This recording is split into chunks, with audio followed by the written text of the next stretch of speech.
is. We're on the corner, so we've got really, very windy. I'm just going to mute us all, and then we're going to start, okay?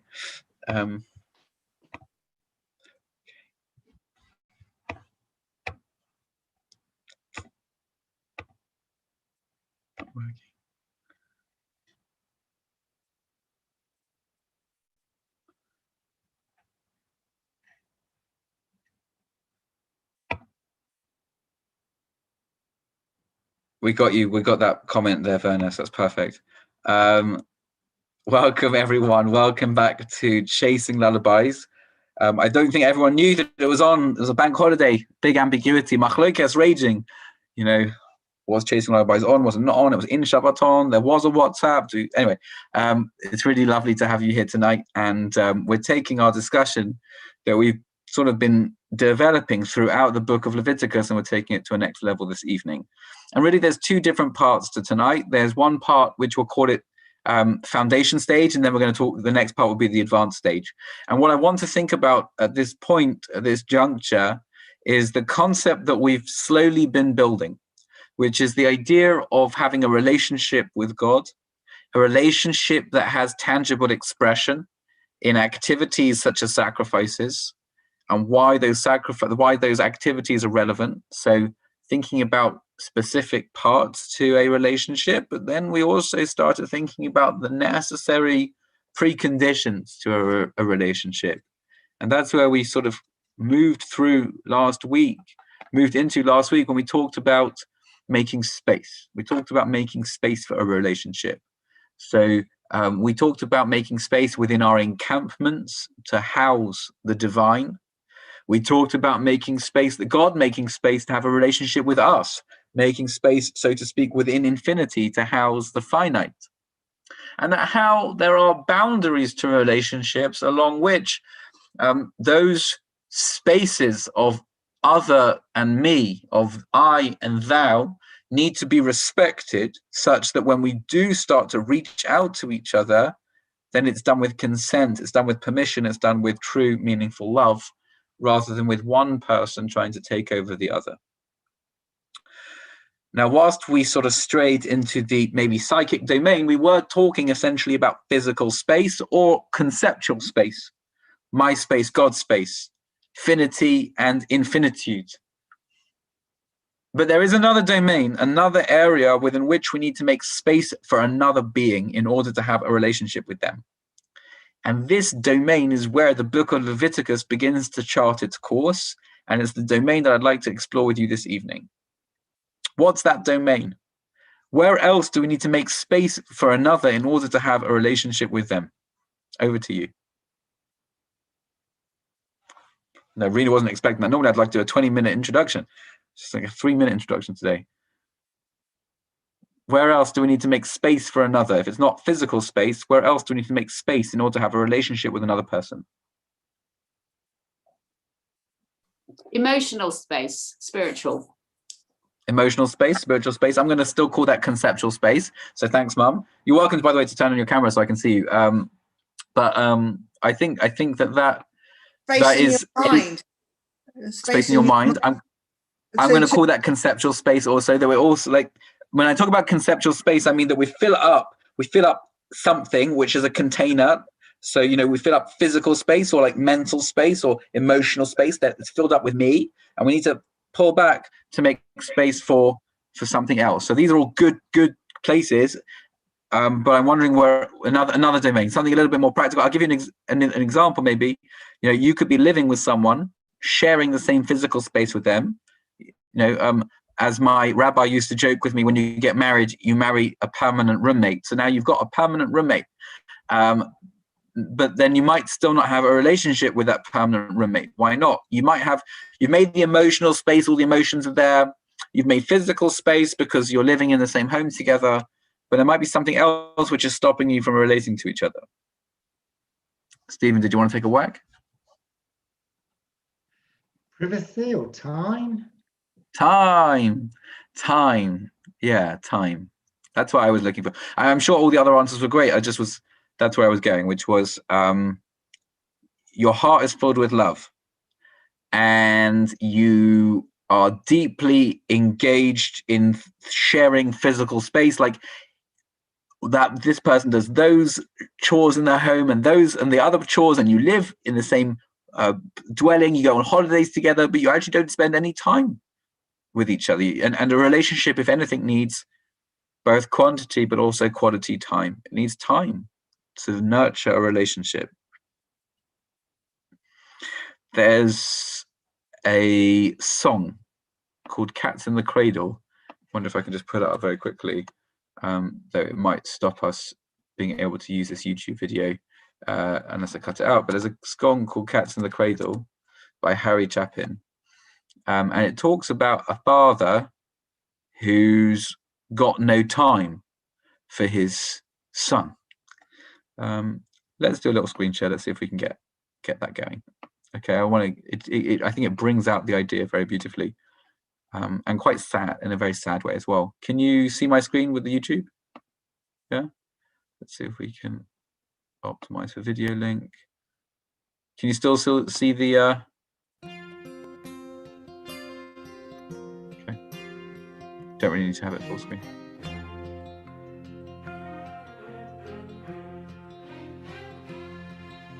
A child arrived just the other day. He came to the world in the usual way, but there were planes to catch and bills to pay. He learned to walk while I was away, and he was talking for I knew it. And as he grew, he'd say, I'm gonna be like you, Dad. You know I'm gonna be like you. And the cat's in the cradle and the silver spoon, little boy blue and the man on the moon. When you're coming home, Dad, I don't know when, but we'll get together then. You know we'll have a good time then.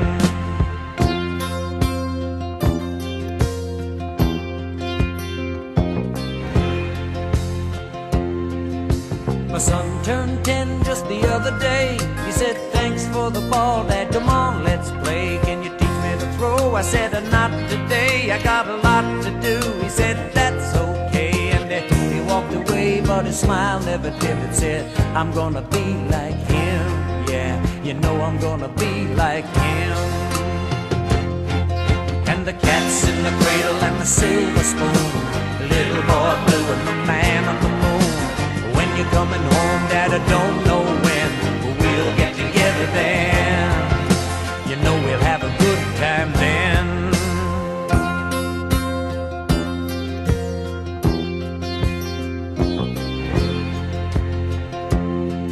Well, he came from college just the other day.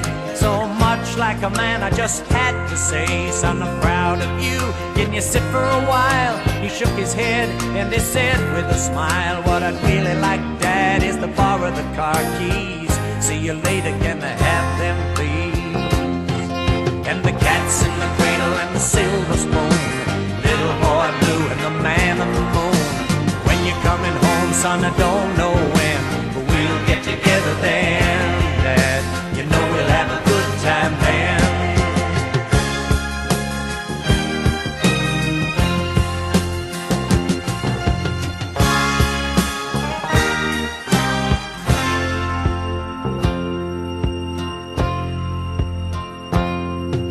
I've long since retired, my son's moved away. I called him up just the other day. I said, I'd like to see you if you don't mind. He said, I'd love to, Dad, if I can find the time. You see, my new job's a hassle and the kids are the flu, but it's sure nice talking to you, Dad. It's been sure nice talking to you. And as I hung up the phone, it occurred to me, he'd grown up just like me. My boy was just like me. And the cat's in the cradle and the silver spoon, little boy blue and the man on the moon. When you're coming home, son, I don't know when, but we'll get together then, Dad. We're gonna have a good time then.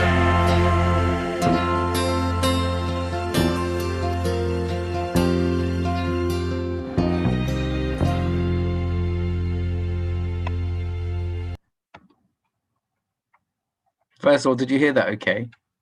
Do you hear the song? Okay, so it's a very sad song. It's a song about a father who is too busy for his son. He's jetting off. He's got planes to catch, things to do. His son asks, "Let's play ball, Dad. Let's play ball." And, Dad's going to do it another time, do it a bit later. Then eventually son comes back from college and Dad's sort of able to spend time with him, but son's a bit busy now. Not right now, Dad. And in the end, son grows up, has his own family, and is also too busy for his own children. And Dad realizes, or Granddad now realizes, that, hey, he's grown up just like me, that we never gave time to have a relationship. We just were always too busy for each other.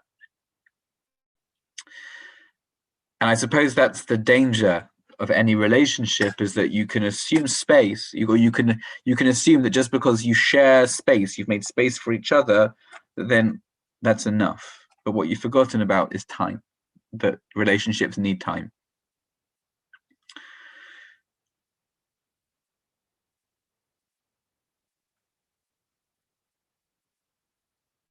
Thinking about this from a personal perspective, when I was given marriage advice, and I think I hear marriage advice from all different sorts of places, because that's what Jews like to do. We like to give advice to each other. There's always a good piece of advice, which is make sure you've got a date night. One night a week you keep as the date night. The dating is not just for when you are courting each other, and then finally, once the deal has been clinched and the ring's on the finger, we're all right. We don't have to spend any quality time with each other anymore. But no, actually, dating continues all the way through life, and whether that's a date with your partner, or later on in life, whether it's a date with your children, have special dates with your children, special times that are set aside and only for them. So, like in the Landau household, it's a very busy house. There's lots of things happening, but from 5 to 6:30 every evening, that's family time. No phones are on.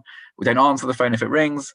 That's time just that the kids get full focus time, at least, and it's just something that needs to be set aside. Holy time, special time set aside for those people that matter, that there should be a habit of having time for each other. Okay, so where in Judaism do we have special time set aside? Special time for a relationship with Hashem, a date night, so to speak, or a date day, or date days. When is that? Shabbat. Okay, Shabbat. Any other takers? Yom Tov.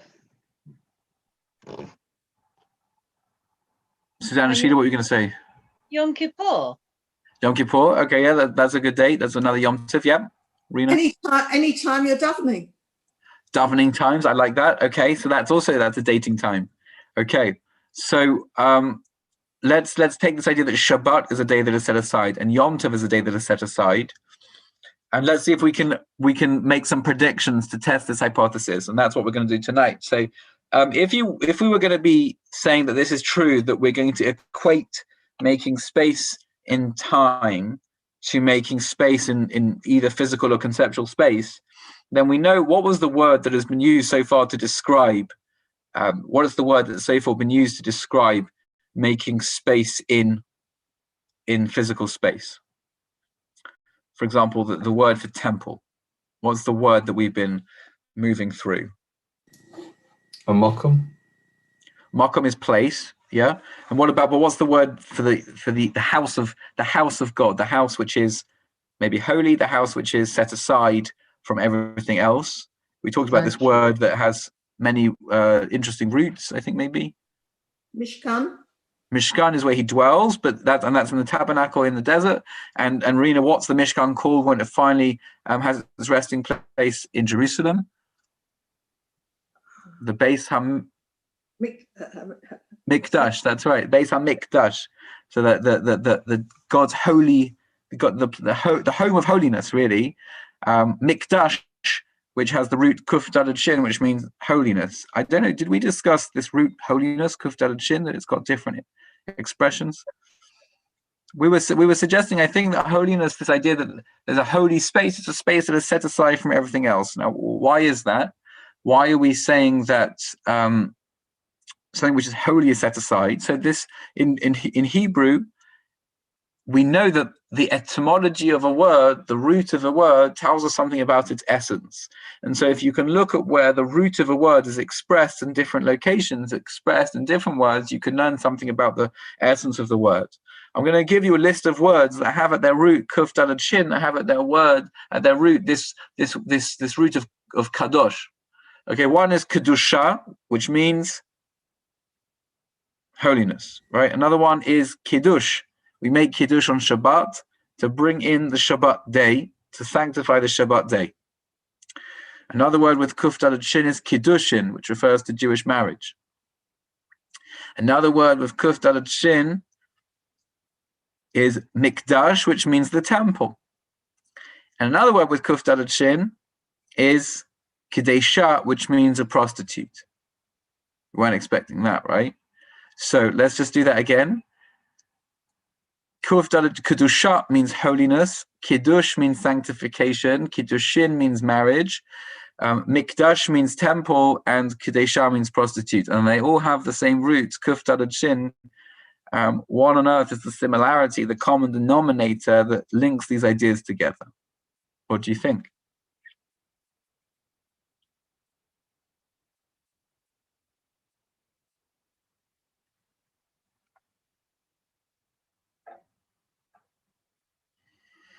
Well, let's start with that tricky one, that odd one out, that one that seemed to like rattle our expectations, which was a prostitute. Why is a prostitute able to do what she does? It's because she set herself, or he set herself, they've set themselves aside from the rest of society.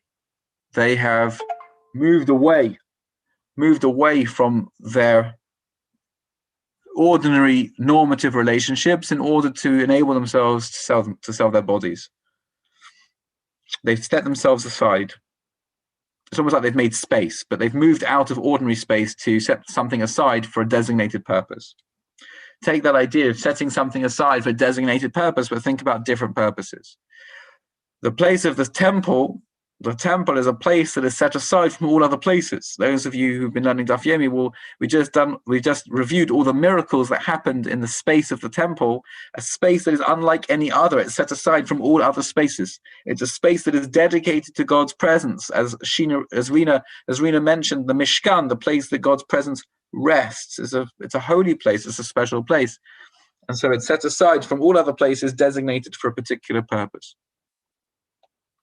Kiddushin, Jewish marriage, is when we set aside one relationship, one focus, one devotion, one loyalty, and we set ourselves aside from all other relationships in order to be focused on this one. That's what Jewish marriage means. It's a loyalty, it's a trust, it's a respect that is unique to this relationship, excluding all others.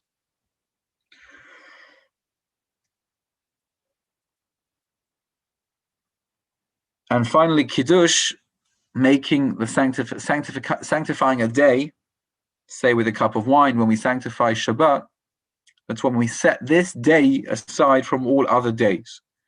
When we make it holy by saying this day is not an ordinary weekday, this is, and it's not even a weekend, this is Shabbat, this is a special day. And we even desist from all other weekday activities to set this day aside. It's a day which is designated for a particular purpose, the purpose of getting involved with ourselves, with Hashem, with each other.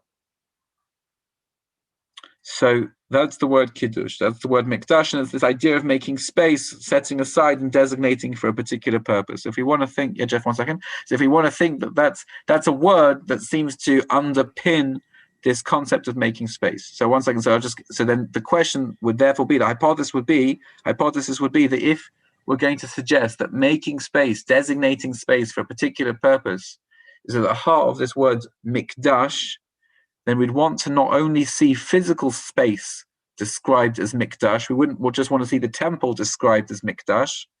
We'd want to see Shabbat described as mikdash. We want to see Shabbat also described as a sanctuary, not a sanctuary in physical or conceptual space, but rather a sanctuary in time. That's the first hypothesis, if we're correct. Jeff, what was your question? The question is very close to my heart at the moment, but I say Kaddish. Okay, so how does that fit with that separateness, the Kaddish prayer, because that's the same root? That's a good question. So Kaddish is a strange prayer in and of itself. You're saying Kaddish for your father, and we wish you a long life.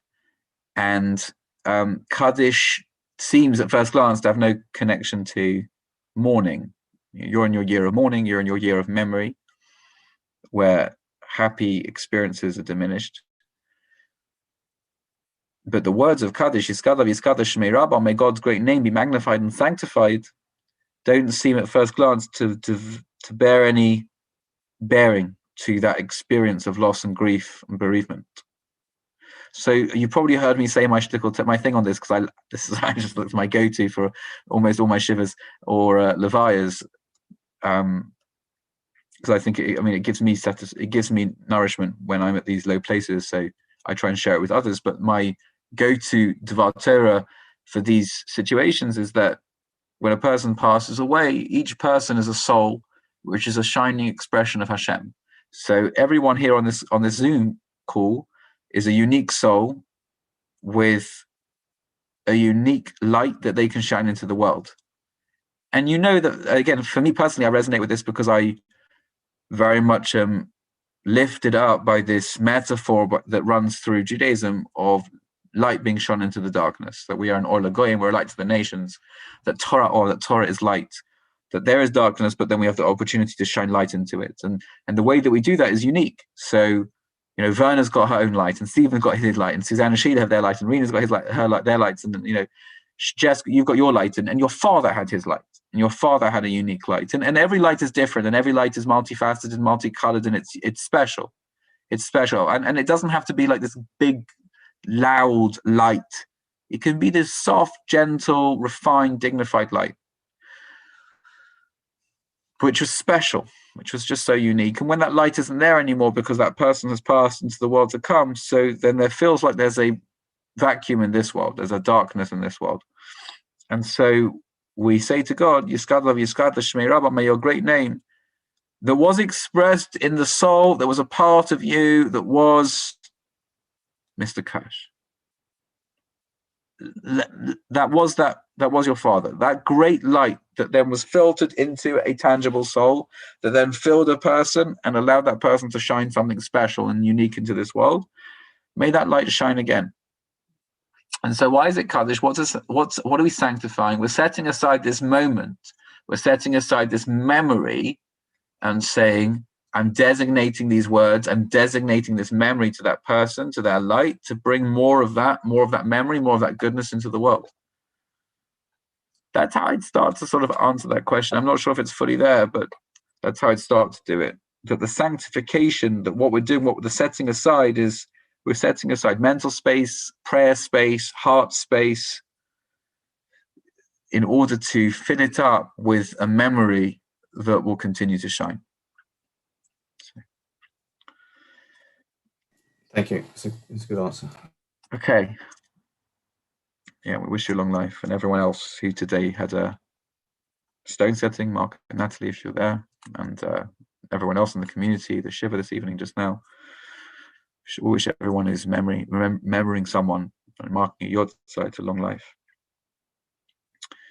Okay, so the first hypothesis we'd want to have is that we would want Shabbat to be defined as Mikdash, as a sanctuary. And guess what, my friends? We do find in Leviticus, Shabbos is defined as a Mikdash. Shabbos is described as a sanctuary. And Nachmanides comes along at that point and he says, you know why Shabbat is defined as a Mikdash? Because just as there is a sanctuary in space when it comes to the temple, so too there's a sanctuary in time when it comes to Shabbat. We set aside Shabbat time from all other time, that it should be a time that is dedicated to Hashem. Does anyone, by the way, so where would that, just give you an example of where Shabbat is put into the context of sanctity, of sanctification.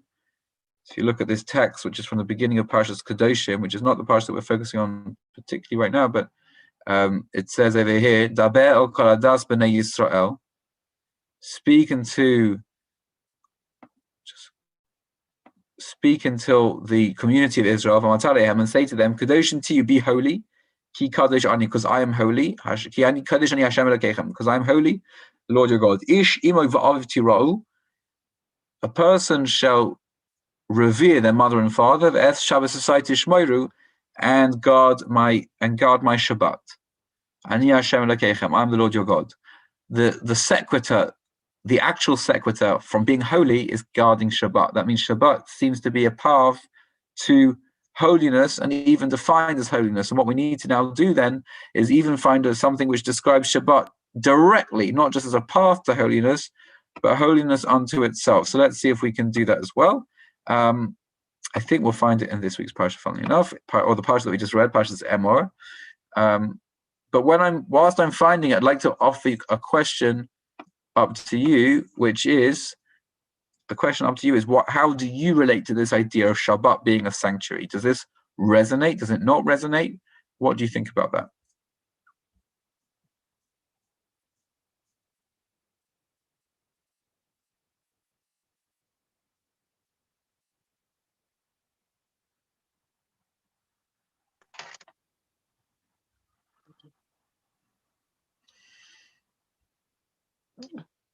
Anyone? Yes, Shabbat being a definitely sanctuary. Go on, have Anna. Because you don't have to worry about anything that's going on during the week. You can't deal with it. You switch it off, and you can't deal with emails. You can't deal with problems. You just have to say, fine, I'm going to relax over Shabbat, and then as soon as Shabbat goes out, switch it on again. It all comes back. But and so Shabbat is a space within which we don't allow the week to interfere. But what do we then do in restorative. that? Right. So what do we do in that space? So I'll give you Shabbat means you have to stop. But once you stop, what's Shabbat about? Reflection. Okay. And there is a space. There's a sort of a holiness within that space. So you don't just waste that time. You reflect on it and try to improve your communications with God, perhaps during that time or whatever. Right. So it's a time of reflection. Is it something that on Shabbat we have lots of physicality things that we are using to make Kodesh, to make holy? We are reuniting our connection to God. And we do this so with saying Kiddush, the holiness, just taking an ordinary cup of wine and making something holy out of it, taking a piece of bread and making it holy, doing it 3 times. And then all of the other things that we're doing on Shabbat, we are bringing light into the home. And Torah is always likened to water and light. So we're bringing all of these things. So what you're saying is that there's some of the mitzvot of Shabbat might help nudge us behaviorally into a place of greater awareness of God, greater engagement with God. That's what you're saying. You think Shabbat's about behavioral nudges into connecting a bit more? Making that connection and then bringing the family in with it. Okay, thank you, Dad. Any other thoughts? What does Shabbat feel like if you push all the other parts out? What's left behind? Stephen's saying reflection. Dad's saying sort of like a bit more of family and God. Restoration of energy. Restoration of energy. Vanna needs to sleep on Shabbat. Don't we all? That's the oneg of Shabbos, the delight of Shabbos, a little bit more of a change of pace. Restore one's energy. Again, I could argue, Vanna, that restoration is really important. But then is the focus of Shabbat just about being ready for the rest of the week? Or is there something on Shabbat that is inherently celebratory of the day? I'm not saying that Shabbos sleep isn't important. Shabbos Shluf is like one of the greatest delights. But I'm just thinking, what else do we hold in the space of the day rather than what the day does to counteract the rest of the week?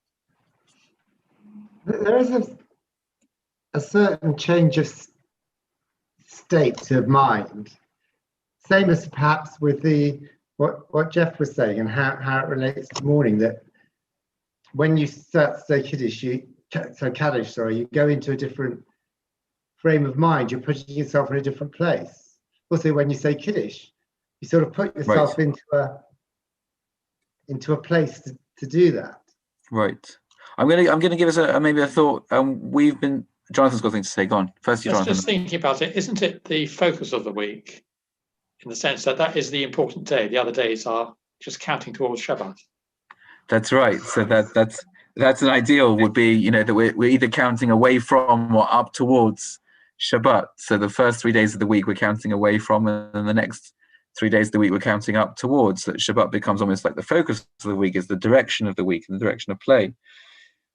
One of the things that we've learned in Chasing Lullabies in Genesis was about Shabbat in the context of creativity, and how on Shabbat we desist from activities of creative labor. Those activities of creative labor we talked about a little bit last week, that I think that God created the world.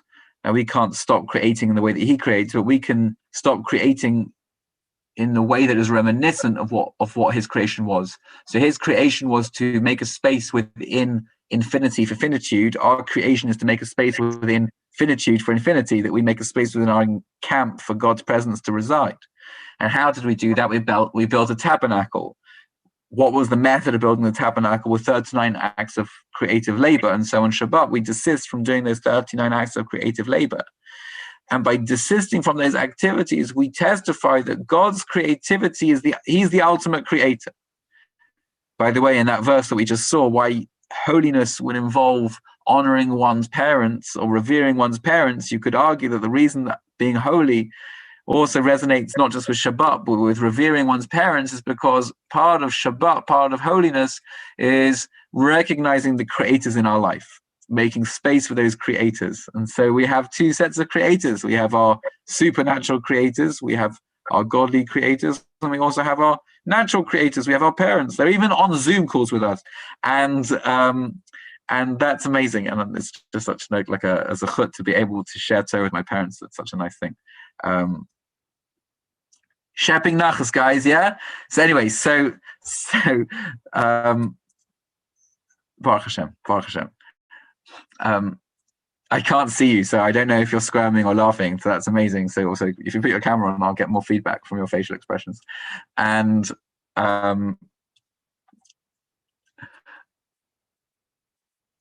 when we desist from creativity, when we desist from creating, that gives us a sense of, it also positions our own labors. It gives us a sense of humility, I think, because Werner was talking about this sort of almost like the rat race, the hamster wheel of everyday life, that we're just going round and round and round, and it's exhausting. It's exhausting, but it's also exhilarating, and it also gives us a sense that we can do it all. We are in charge, and it's all about us. It's all about the effort that we have to put in. Go, go, go, go, go, go. And when Shabbat says stop, Shabbat is saying that, yeah. And Jonathan's like leading up and coming away from Shabbat. Yeah, you are being very busy during the week, doing lots of very important things, but don't forget that ultimately this is coming from Hashem. Hashem's the big creator. You're working for the big boy. You're working for the boss. And so maybe one of the things about the restorative nature of this, Werner, is that actually we can let go of some of that control. Why could you sleep if it was all dependent upon you? You wouldn't be able to sleep. You'd have something else to do. But the reason that you can sleep, but I sleep so much. I'm just saying on Shabbat. Why would you be able to? I'm just the metaphor of being able to sleep on Shabbat is the idea that I've let go. I've let go of control here. So I can relax because it's not about me anymore. It's also about Hashem. Hashem's the ultimate creator. That was the idea. It was not about sleepiness. Please. Okay, fine. So then what we'd have to suggest, therefore, is that the idea of Shabbat being a sanctuary or being a mikdash, a holy space, is something that recognizes our creativity. So the next stage of our thesis is not only do we see the Shabbat being defined as holy, which we've, I think, sort of started to confirm. I'll show you another piece of text that seems to confirm that as well. So if I share with you this week's parsha that we just read, Parshas Emor, and we have in Parshas Emor, we have the chapter dealing with the Moadim, the chapter dealing with the holy times, so the times of meeting. And by the way, that's another little nudge from the text as to why Shabbat and temple are very similar, because the word for the tent of meeting is the Ohel Moed, the tent of meeting, which is the tent of God's presence. That's the Mishkan, that's the tabernacle. And the word for a festival is Mo'adei Hashem, the appointed times of God. It's the same word as Moed. So whilst the Ohel Moed, the tent of meeting, is the tent where we meet God, the festivals and Shabbat are the Mo'adei Hashem, they're Mo'adim. They are the times that we meet God. They're the date nights or the date days. And as it says in Parshas HaMoedim, as it says in last week's Parsha, Parshas Emor, chapter 23, Vaydaber Hashem Moshe Lemor, Daber el bnei Yisrael matzarehem, Mo'adei Hashem, the meeting times of God, Asher Tikru Osom. These are the fixed times of Hashem, Mikra'ei Kodesh. They are holy occurrences, holy occasions. Evihem Mo'adai. These are my times to meet. Okay. And so we see that Sheish Yamim Ta'aseh Malacha, 7 days do work, do creative labor. On the seventh day, it's a day of rest. Mikra Kodesh, it's a holy day. It's a holy occasion. So we've already now seen further evidence of describing Shabbat as holy, just as the temple is described as holy. We've seen the tabernacle described as the tent of meeting, and the days of meeting Hashem described as the Moadim. But if we were going to take this thesis further, I want us to be sensitive to the possibility that maybe the festivals themselves are also Shabbat-like, that they are not just random date occasions, but if we're taking as a fundamental principle that Shabbat means making space in time for God, and that it's not just Shabbat, but it's also the festivals, so the festivals are also something Shabbat-like. So I want to see, do we find in the text anything Shabbat-like about the festivals? So we need to look at some more pieces of text together to see if we can divine anything interesting about the different pieces of text dealing with the festivals. So let me do a screen share, and we'll look at 3 different festivals texts in last week's Parsha, and we'll see if there's anything that sort of seems to jump out at you. Okay, so we'll first start with Passover. It says in the first month, on the 14th of the month, in the afternoon, you shall sacrifice the Passover offering to the Lord. And on the 15th day of that month, so you do the sacrificing of the Korban. Pesach happens on the 14th, and then the 15th is the first day of Pesach. They would slaughter the animal on the 14th, on the day before the actual Yom Tov, and then on the 15th they'd eat it. On the 15th day of that month is the festival of Matzos to Hashem. You shall eat matzos for a 7-day period. On the first day there shall be a holy occasion for you. You shall not perform any work of labor. And you shall bring a fire offering to Hashem for a 7-day period. On the 7th day there shall be a holy occasion, a festival. You shall not perform any work of labor. Okay, so that's Pesach. Those are the verses. I just want you to hear any patterns that seem to be coming out. Let's see if any further patterns occur when the verses, again in chapter 23, a bit further on, talk about Shavuot. And you shall count for yourselves from the morrow of the rest day, from the day you bring the Omer as a wave offering, 7 weeks. They shall be complete. You shall count until the day after the 7th week, namely the 50th day, on which you shall bring a new meal offering to Hashem. That was Shavuot. Any resonances with Pesach? Anything similar? Another example, Rosh Hashanah, speaking to the children of Israel, saying, in the 7th month, on the 1st of the month, it shall be a Shabbat for you, a remembrance of the shofar, a holy occasion, a festival. Okay, any patterns that seem to be jumping out across these different festivals and the ways they're presented? 7. The 7th. They're all the 7th, aren't they? Yes, the number 7 recurs and recurs. We saw 7 by Shabbat. We see 7 days In Pesach, the 7 weeks for Shavuot, the 7th month for Rosh Hashanah. Maybe you even see the 14th is 2 sevens, maybe. Any other numbers that seem to jump out? 7 is definitely a pattern that appears across.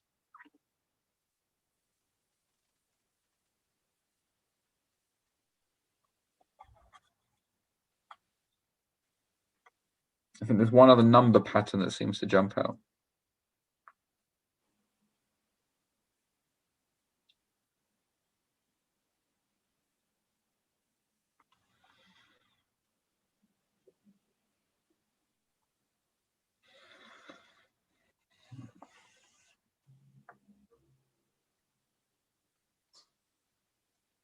It's not 7. It's not. Number one. Number 1. That's right, Mum. So the number 1. So the number 1 also, the first month, you've got 7 plus 7 plus 1 is the 15th of Nisan. You've got 7 weeks plus 1 is Shavuot.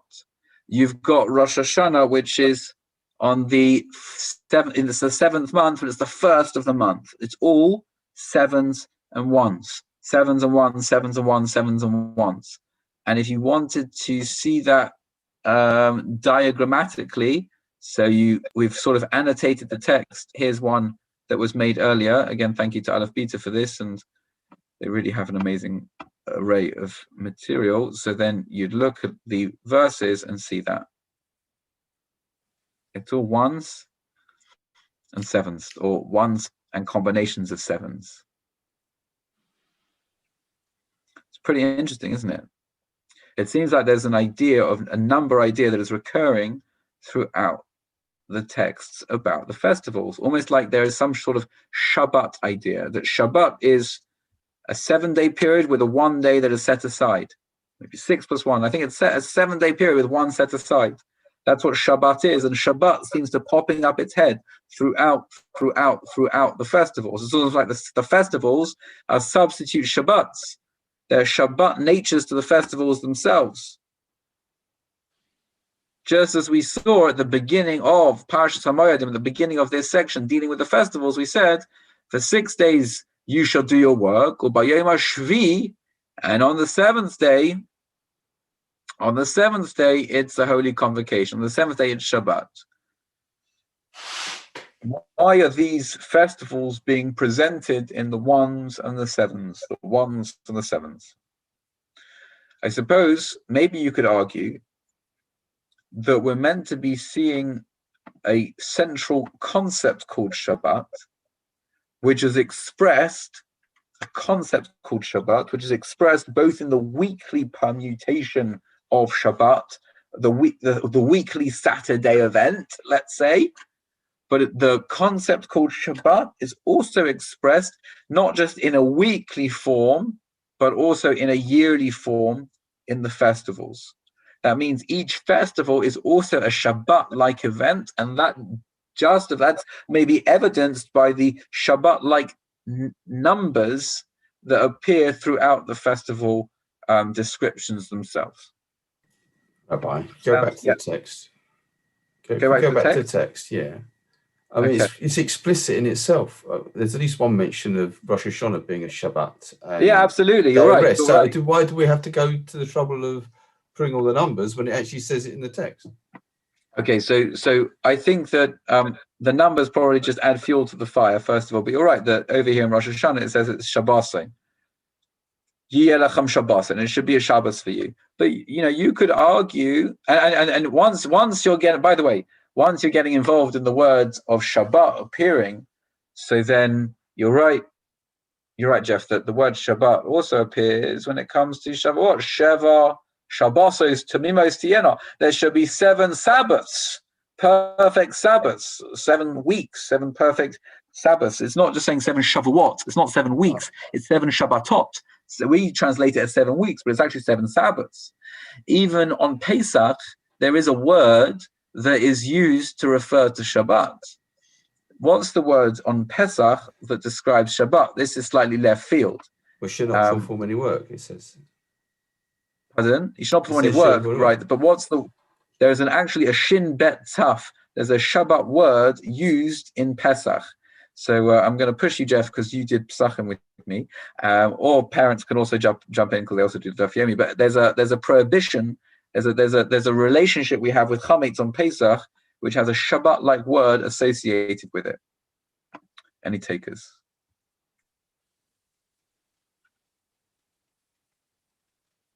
Any takers?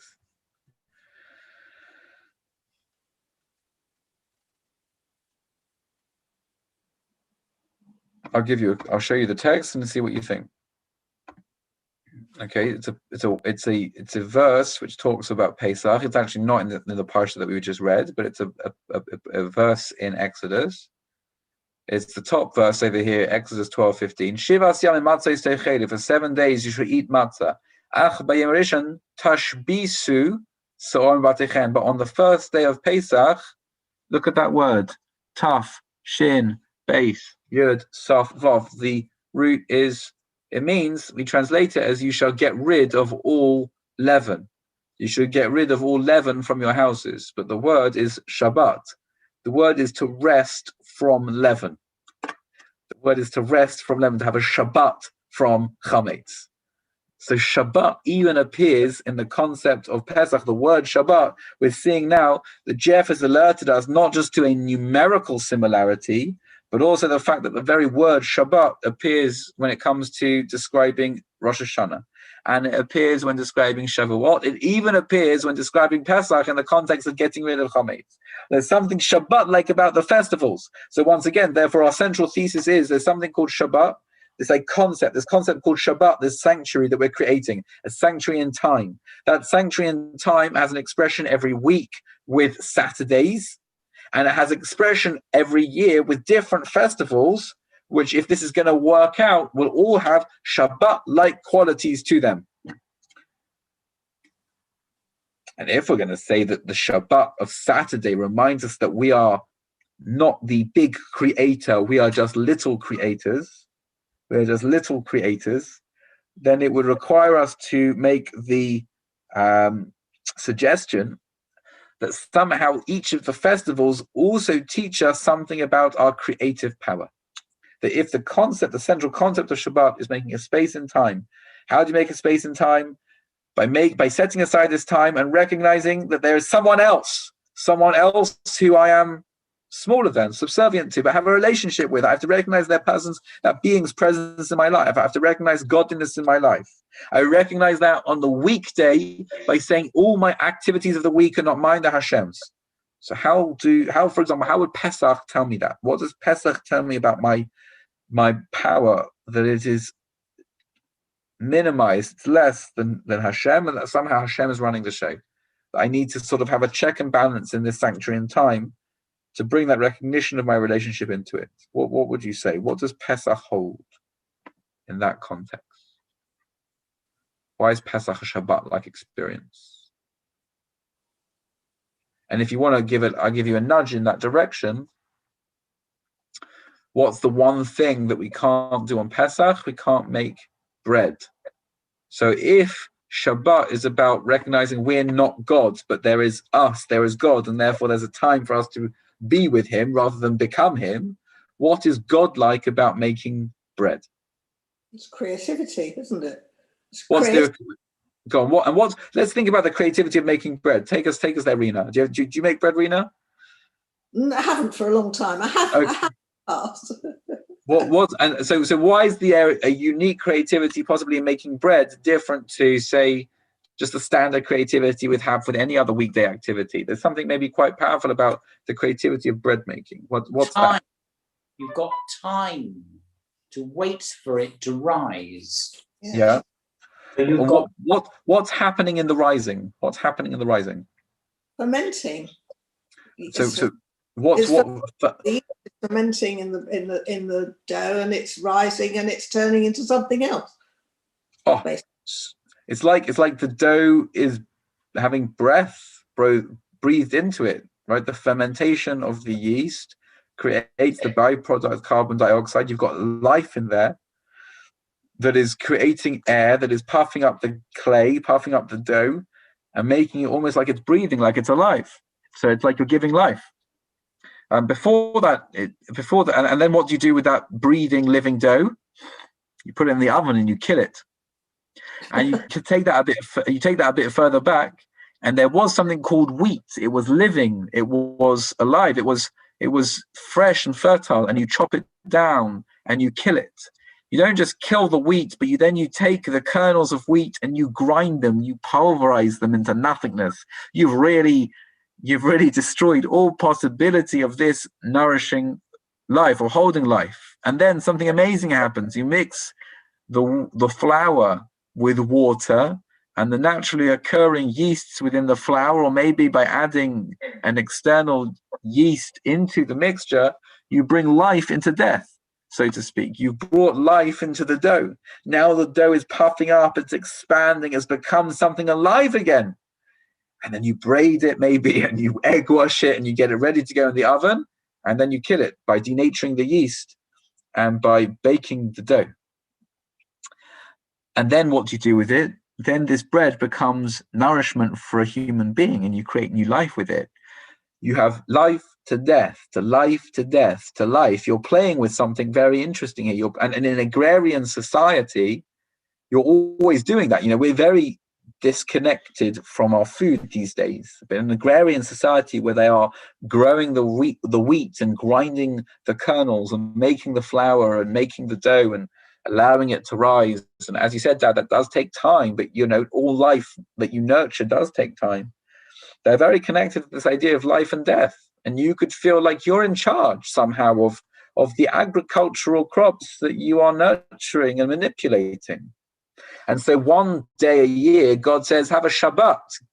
Have a Shabbat with your life and death creativity here.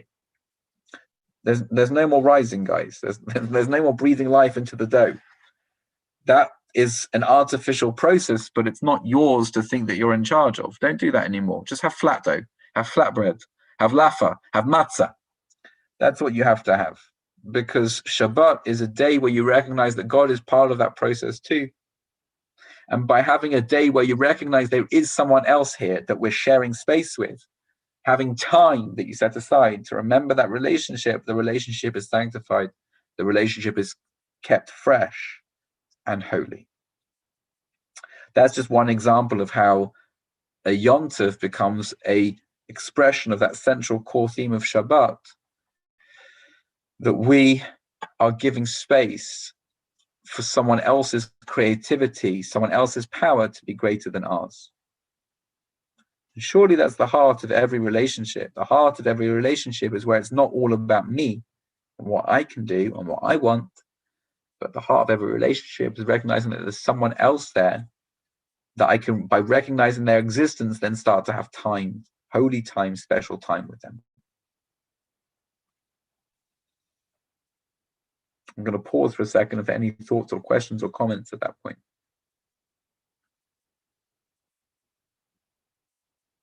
I was just thinking the relationship with the number one being Hashem. He makes it complete. Yeah, I like that. I like that. And so therefore, one more, just to finish off this thought a little bit further, by the way, where do we have this metaphor of life, of air being breathed into something to give life? Back in the creation of man, that God breathes breath, breathes life into this clay of Adam, and it becomes an animated, conscious being with the consciousness of a human being. Just as, so to speak, you can metaphorically see that in the yeast puffing up, but we're breathing life into it. No, you're not. No, you're not. If you remember back into Chasing Lullabies in Bereshit in Genesis, we talked about the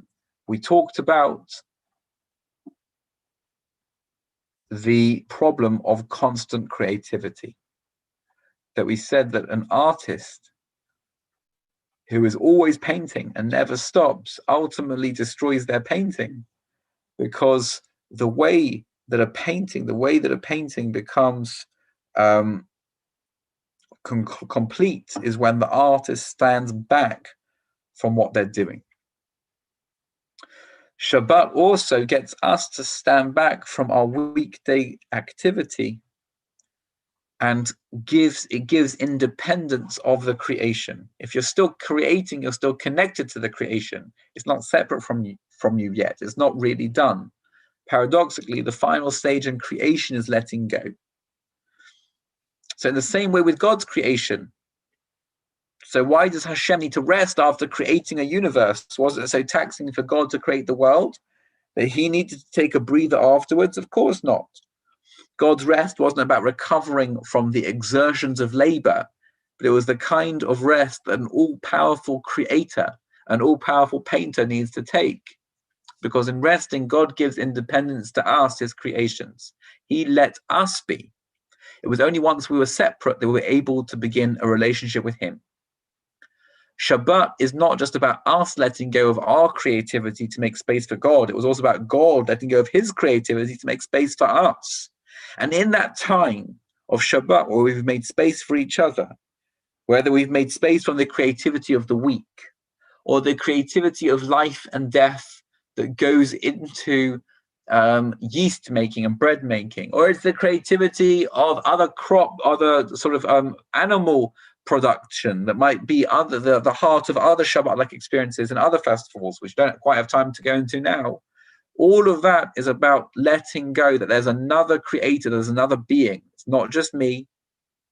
Both from God's perspective, it's not just him. He has to stop and give independence from his creativity. And also us, we have to let go and give some space from our creativity. And in so doing, we have a weekly and annual date night with Hashem, to have those special times to reconnect, to reflect, to recuperate, to energize, and to have a beautiful, consistent relationship with him. Thank you very much this evening for chasing away the lullabies with me. Next week we have, I think, our final chasing lullabies for Leviticus. Is that right? If next week is Bahar B'Chukosai, which is the final part of the books of Leviticus, and we'll see where we can take this idea one stage further, where we ground literally the idea of holy space and holy time in the idea of Shemitah, in the 7th sabbatical year, where the earth rests. We don't rest. We don't just rest, but the ground itself rests, that time and space are brought together in holy relationship and recognition of that creator. Okay. Thank you again. And if there are any thoughts, questions, or comments, this is a great time to share them now.